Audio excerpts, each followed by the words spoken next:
ನನ್ನ ಹೆಸರು ನಾಗರಾಜ್ ಕಮ್ಮಾರ್ ಅಂತ.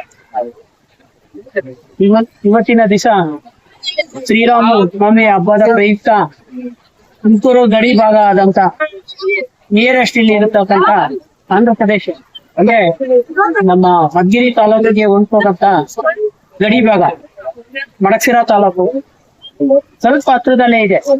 ಒಂದು ದೂರ ಅಳತೆಯಲ್ಲಿ ಇದೆ. ಈ ದೇವಸ್ಥಾನದಲ್ಲಿ ಪ್ರತಿ ವರ್ಷವೂ ಅದ್ದೂರಿಯಾಗಿ ಶ್ರೀರಾಮನವಮಿಯನ್ನು ಆಚರಣೆ ಮಾಡ್ಕೊಂಡು ಈ ವರ್ಷ ಬಹಳ ಅದ್ದೂರಿಯಾಗಿ ಮಾಡಲ್ಪಟ್ಟು ನಿನ್ನೆ 5ನೇ ತಾರೀಕು ಅಂದ್ರೆ ನಿನ್ನೆ ಸಂಜೆ ಒಂದು ಮದುವೆ ಕಾರ್ಯಕ್ರಮ ಸಹ ನಮ್ಮ ದೇವಸ್ಥಾನ ವತಿಯಿಂದ ಏರ್ಪಡಿಸಲಾಗಿತ್ತು.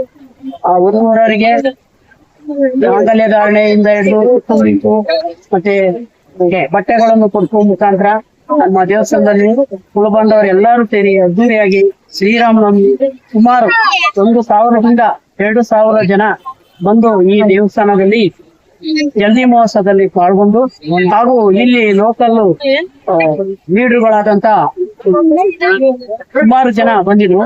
ಆಂಧ್ರದಲ್ಲಿ ಮತ್ತೆ ಇಲ್ಲಿ ಲೋಕಲ್ ಮಂಡಲ ಪಂಚಾಯತಿ ಅಧ್ಯಕ್ಷರು ಮತ್ತೆ ಜಿಲ್ಲಾ ಪಂಚಾಯತಿ ಅಧ್ಯಕ್ಷರು ಸಹ ಮತ್ತೆ ಹಲವಾರು ಗಣ್ಯ ವ್ಯಕ್ತಿಗಳು ಬಂದಿದ್ರು. ಅವ್ರಿಗೆಲ್ಲ ಸನ್ಮಾನ ಮಾಡಿ ಮತ್ತೆ ನಾವು ಜಲ್ದಿ ಮಹೋತ್ಸವ ಸುಮಾರು ಬೆಳಗ್ಗೆ 5 ಗಂಟೆಗೆ ಏರ್ಪಡಿಸಲಾಗಿತ್ತು. 5 ಗಂಟೆಯಿಂದ ಸುಮಾರು 12 ಗಂಟೆವರೆಗೂ ಜಲ್ದಿ ಮಹೋತ್ಸವ ಮಾಡಿ ಅನ್ನ ಪ್ರಸಾದ ಸುಮಾರು 1,000ದಿಂದ 2,000 ಜನಕ್ಕೆ ಅನ್ನ ಪ್ರಸಾದ ವಿತರಣೆ ಮಾಡಲಾಯಿತು.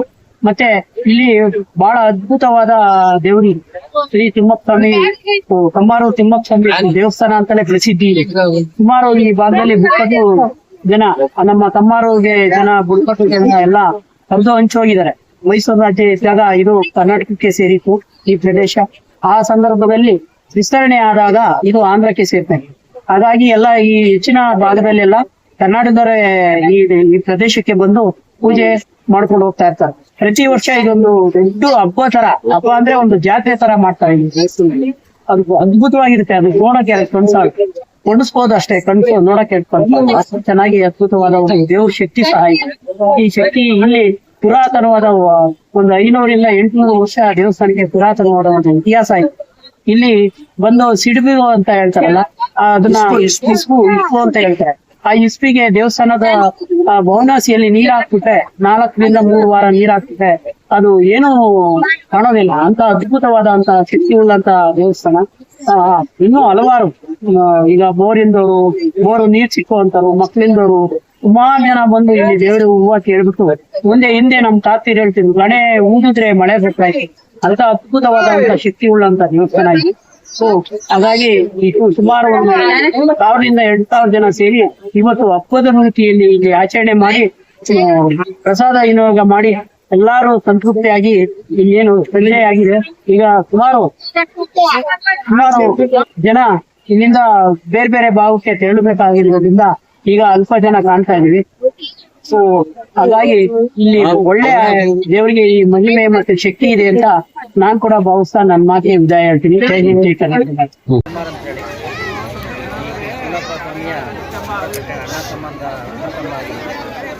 ಪ್ರತಿ ವರ್ಷ ಶ್ರೀರಾಮನವಮಿಯಂದು ಜಲ್ದಿ ಉತ್ಸವ ಅಂತ ನಡೆಸಿಕೊಂಡು 100 ವರ್ಷಗಳಿಂದ ಸುಮಾರು 500ರಿಂದ 800 ವರ್ಷಗಳಿಂದ ಇತಿಹಾಸ ಅಂತಕೊಂಡಂತಹ ಶ್ರೀ ಮೋಕುರುಂಡ ತಿಮ್ಮಪ್ಪ ಸ್ವಾಮಿ ನೆಲೆಗೊಂಡಂಥ ಈ ಸ್ಥಾನದಲ್ಲಿ ಪವಿತ್ರ ಸ್ಥಾನದಲ್ಲಿ ನಡೆಸ್ಕೊಂಡು ಬರ್ತಾ ಇದ್ದೀವಿ. ಈ ದಿನ ಸುಮಾರು ಅದ್ಭುತಗಳು ಈ ಜಾಗದಲ್ಲಿ ನಡೆದಿದೆ.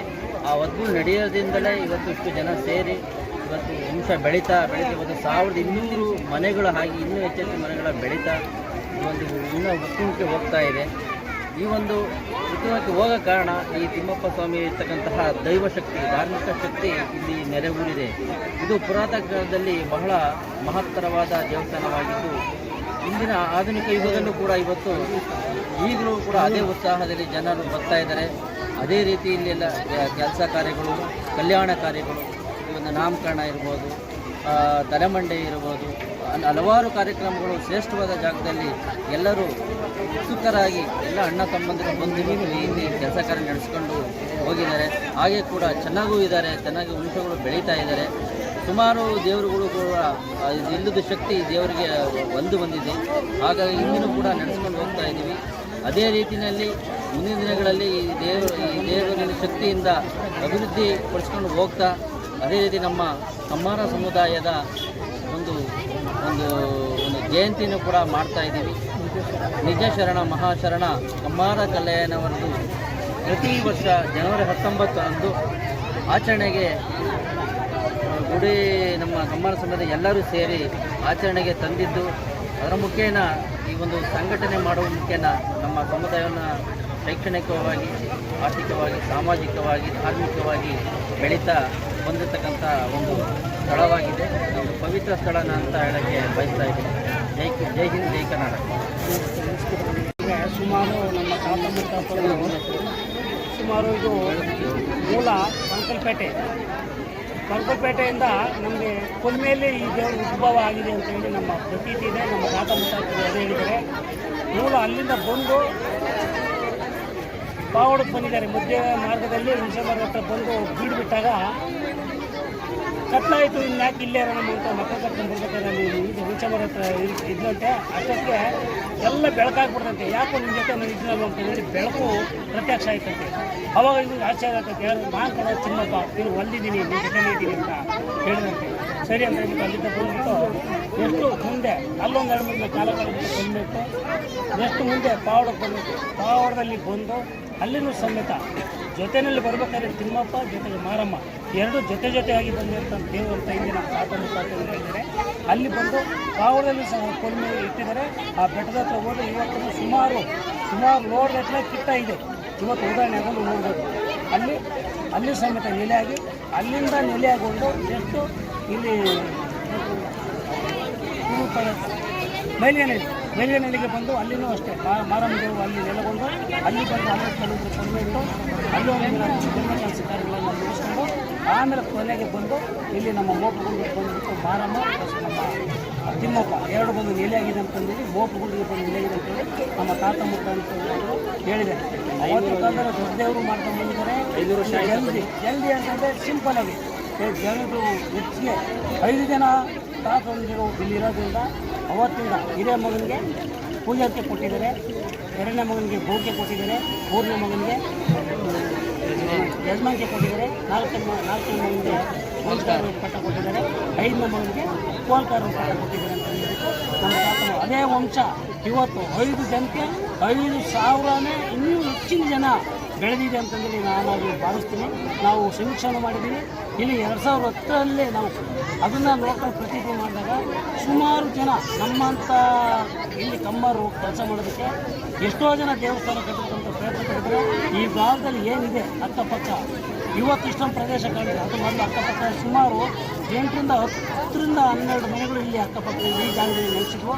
ಆ ಜಾಗದಲ್ಲಿ ಬಂದಾಗ ಸುಮಾರು ಕಮಿಟಿಗಳು ನಮ್ಮಂಥ ಸುಮಾರು ಜನ ಬಂದು ಇಲ್ಲಿ ದೇವಸ್ಥಾನ ಕಟ್ಟಬೇಕಂತೇಳಿ ಪ್ರಯತ್ನ ಪಟ್ಟಿದ್ದಾರೆ. ಅವರು ಕೊಟ್ಟಂಥ ಕಷ್ಟಗಳು ಅವ್ರಿಗೆ ಆಗಿದ್ದಂಥ ಹೆಜ್ಜೆಯಲ್ಲಿ ಒಂದೊಂದು ಕಷ್ಟಗಳು ಕೊಟ್ಟು ಇವತ್ತು ಈ ಮಟ್ಟಕ್ಕೆ ಬಂದಿದ್ದೀವಿ. ಆಮೇಲೆ ಹಿಂದೆ ಕಮಿಟಿ ಮಾಡಿದ್ರು. ಫಸ್ಟೇ ಕಮಿಟಿ ಉದಯ ಮಾಡಿದ್ರು ಸನ್ಮಾನ್ಯ ಶ್ರೀ ನಳವಾಯಿ ಮಾರಣ್ಣ. ಆ ಕಮಿಟಿನಲ್ಲಿ ಸಮೇತ ನಮ್ಮ ಶ್ರೀಯುತ ಮಂದಳ್ಳಿ ನಾಗರಾಜ್ ಅವರು ಅವತ್ತ ಅನುಭವ ಇರೋದಕ್ಕೆ ಅವರು ಸಮೇತ ಅವ್ರ ಕಮಿಟಿಯಲ್ಲಿ ನಿಂತ್ಕೊಂಡು ಅವರು ಡೆವಲಪ್ಮೆಂಟ್ ಅವರು ಮಾಡಕ್ಕೆ ಹೋದರು. ಬಟ್ ಅವ್ರಿಗೆ ಅವಕಾಶ ಜೊತೆಗೆ ಕಾಲಾವಕಾಶ ಜೊತೆಗೆ ಇಷ್ಟು ಹುಮ್ಮಸ್ಸು ತಿರುಗಾಡೋಕ್ಕೆ ಅವ್ರಿಗೆ ಚೈತನ್ಯ ಬರಲಿಲ್ಲ. ಎಷ್ಟು ಏನಾದರೂ ಮಾಡಬೇಕು ಅಂತಂದೇಳಿ ಶತಾಯು ಸಿದ್ಧ ನಿಂತು ಪ್ರತಿಯೊಬ್ಬರು ಲೆಟರ್ ನಿಂತಿದ್ದ ಮೊದಲೇ ಚಿಕ್ಕ ಹೆಜ್ಜೆಯಿಂದ ಮಂದಳ್ಳಿ ನಾಗರಾಜ್ಗೆ ಇದು ಸಲ್ತಕ್ಕಂತಂದೇಳಿ ನಾನಾದರೂ ಯಾಕಂದರೆ ಮೂರ್ತಿ ಚಿಕ್ಕದಾಗಲ್ಲ ಈತಿ ದೊಡ್ಡದು ಅಂತಂದೇಳಿ ಅವ್ರ ಮನಸ್ಸಲ್ಲಿ ಒಂದು ಹುಮ್ಮಸ್ಸಿತ್ತು, ಎಲ್ಲರನ್ನ ಕಲಿಯಬೇಕಂಬಂದಿತ್ತು. ಅಂಥದ್ರಲ್ಲಿ ನಾವೇನು ಮಾಡಿದ್ವಿ, ಕೆಲವು ನಾವು ಆಗಿರ್ಬೋದು, ಇನ್ನೂ ಕೆಲವು ನಮ್ಮ ಅಣ್ಣ ತಮ್ಮಗಳಿರ್ಬೇಕು, ರಾಮಜಪ್ಪ ಆಗಿರ್ಬೋದು, ಈರ್ಮಣ್ಣ ಆಗಿರ್ಬೋದು, ಕೋಡಳ್ಳಿ ತಿಮ್ಮಣ್ಣ ಆಗಿರ್ಬೋದು, ಜಯರಾಮಣ್ಣ ಆಗಿರ್ಬೋದು, ನಮ್ಮ ಗೋವಿಂದರಾಜ್ ಆಗಿರ್ಬೋದು, ಮಾಜಿ ಚಂದ್ರಶೇಖರ್ ಆಗಿರ್ಬೋದು, ಚಿತ್ರಪರ ರಂಗನಾಥ್ ಆಗಿರ್ಬೋದು, ಹೀಗೆ ಒಂದು 8-10 ಜನ ಒಂದು ಪಣ ತೊಟ್ಟು ನಿಂತು ನಿಮ್ಮೆಲ್ಲರ ಸಹಕಾರದಿಂದ ಒಂದು ಗುಡಿ ಕಟ್ಟುಕೊಂಡು ಮಾಡಿದ್ವಿ. 2010ರಲ್ಲಿ ಅಧಿಕೃತವಾದ ಒಂದು ಕಮಿಟಿ ಮಾಡ್ಕೊಂಡಿದ್ದೀವಿ. ಅವತ್ತಿಂದ ಸತತವಾಗಿ 15 ವರ್ಷದಿಂದ ಒಂದೇ ಸಮಯ ನಾವು ದುಡಿತಾ ಇದ್ದೀವಿ, ನಾವು ಕಾರ್ಯೋನ್ಮುಖ ಆಗ್ತಾ ಇದ್ದೀವಿ. ಆದರೆ ಗುರಿ ಮಟ್ಟಕ್ಕಂತವಾಗಿಲ್ಲ. ಇನ್ನು ಮುಂದೆ ಪ್ರೇರಣೆ ಇದ್ದರೆ ಗುರಿ ಮುಖ್ಯ ಅಂತಂದೇಳಿ ನಾನಾದರೂ ಭಾವಿಸ್ತಾ ಇದ್ದೀನಿ. ಇಷ್ಟನ್ನು ಹೇಳ್ತಾ ನನ್ನ ಮಾತುಗಳನ್ನು ಹೇಳ್ತೀನಿ. ಜೈ ಹಿಂದ್, ಜೈ